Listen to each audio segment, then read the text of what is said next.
Arunexello Ziva, an elite active retirement community in Mahabalipuram, Chennai. For apartments and luxury villas, call 7288 கிருஷ்ணகிரியில் பழைய ஓட்டுக்கூரையுடன் ஆபத்தான முறையில் அரசு உதவி பெறும் பள்ளியின் வகுப்பறை இயங்கி வருவது கடும் விமர்சனத்திற்கு உள்ளாகியுள்ளது.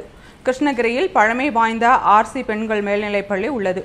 கிருஷ்ணகிரி மற்றும் சுற்றுப்புற கிராம பகுதிகளில் இருந்து ஏராளமான பெண்கள், குழந்தைகள் 1ஆம் வகுப்பு முதல் 12ஆம் வகுப்பு வரை அங்கு படித்து வருகின்றனர்.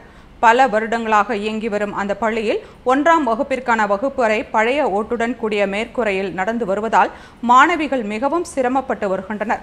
அரசு பள்ளி மாணவிகளின் நலன் கருதி ஆபத்தான முறையில் உள்ள ஓட்டு மேற்கூரையை அகற்றிவிட்டு புதிதாக வகுப்பறைகளை கட்டித்தர மாவட்ட நிர்வாகத்திடம் சமூக ஆர்வலர்கள் மற்றும் பெற்றோர்கள் கோரிக்கை வைத்துள்ளனர். குழந்தைகளுக்கான ஆபத்தை உணர்ந்து உடனடியாக மாவட்ட நிர்வாகம் அசம்பாவிதம் நடைபெறாமல் தடுக்க வேண்டும் எனவும் வலியுறுத்தியுள்ளனர்.